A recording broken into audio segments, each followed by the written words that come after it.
En ciertas ocasiones, interesa que las propiedades mecánicas de las superficies de las piezas de acero sean distintas a las del núcleo. En estos casos podemos recurrir a tratamientos superficiales como el temple superficial, la cementación o la nituración que te explico en este vídeo. Empecemos. Cuando se realiza un tratamiento de temple mediante el calentamiento en un horno, se produce el endurecimiento global de toda la pieza, con la aparición de la microestructura de martensita. Sin embargo, para algunas aplicaciones esto no es bueno, ya que el incremento de dureza viene asociado a un aumento de la fragilidad de la pieza. Para mejorar el rendimiento, por ejemplo en engranajes, se necesita que la superficie sea dura y resistente al desgaste, pero que el resto de la pieza sea más blanda y tenaz para absorber los impactos sin romperse. En estos casos, donde únicamente queremos endurecer la superficie de una pieza de acero, tenemos distintos tratamientos superficiales. El primer tratamiento es el templado superficial, que consiste en calentar únicamente la superficie hasta alcanzar la zona de la austenita sin que esto ocurra en el interior de la pieza. Al calentar, la cementita se disuelve gracias a que su solubilidad en la zona de la austenita es mayor que a temperatura ambiente.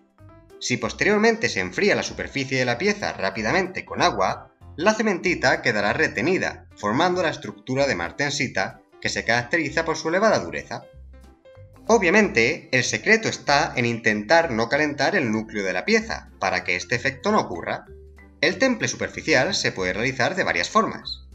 El primer método consiste en calentar mediante una llama que se mueve a lo largo de la superficie a una velocidad controlada. Seguidamente, un sistema sincronizado de chorros de agua enfría la pieza. Es muy importante controlar la velocidad para que el calor no penetre más de lo necesario, generando la capa superficial endurecida que nosotros queremos. Este proceso es uno de los métodos más antiguos. Es sencillo, pero poco preciso debido a la complejidad del control de la llama. El segundo método es calentar mediante inducción, que permite tener mejor control sobre todo en piezas pequeñas. Se usa una bobina por la que circula una corriente alterna de alta frecuencia, generando un campo magnético que penetra en la pieza. Esto crea unas corrientes inducidas que calientan la superficie. Normalmente, el enfriamiento se lleva a cabo mediante dispersión de agua. La última variante es el uso de un láser dirigido sobre la superficie, calentándola de manera muy puntual gracias a la potencia concentrada del láser. Esto genera un incremento de temperatura en una zona muy localizada. Como las zonas colindantes permanecen frías, el calor se disipa rápidamente, enfriando la superficie y produciendo un autotemplado. Este proceso, además, permite un gran control y precisión.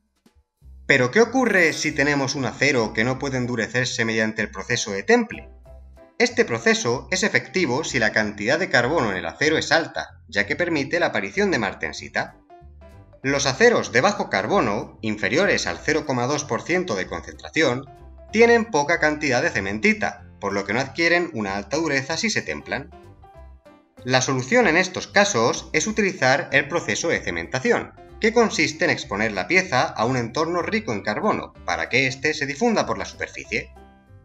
Antiguamente se utilizaba la cementación sólida, colocando la pieza en una caja rodeada de un cementante, como por ejemplo el carbón.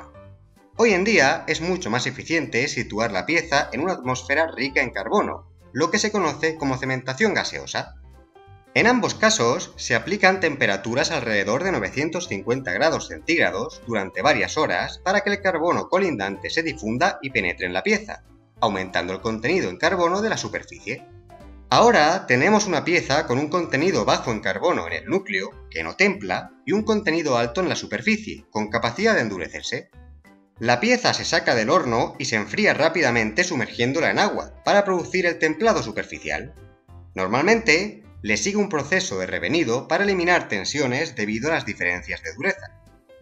Hasta ahora, todos los procesos que hemos visto se basan en hacer aparecer la martensita en la superficie de la pieza, pero este no es el único modo de alcanzar dureza.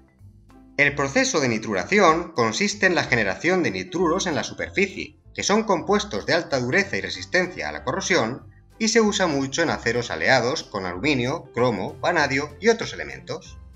Consiste en exponer a la pieza a un ambiente nitrogenado a una temperatura aproximada de 500 grados centígrados durante varias horas o incluso días, por lo que se trata de un proceso que consume mucha energía. En estas condiciones, los átomos de nitrógeno se difunden en la superficie y se combinan con los átomos de aluminio, cromo y el resto de elementos, formando nitruros muy duros y resistentes al desgaste. Gracias a que no se genera transformación en martensita, se eliminan posibles distorsiones geométricas de la pieza, logrando mayor precisión geométrica. Como veis, existen diferentes soluciones para endurecer superficialmente los aceros, ampliamente utilizadas en el entorno industrial. Gracias por elegir el canal para aprender y recordar. En el saber, nunca cabe la saciedad. ¡Hasta otra!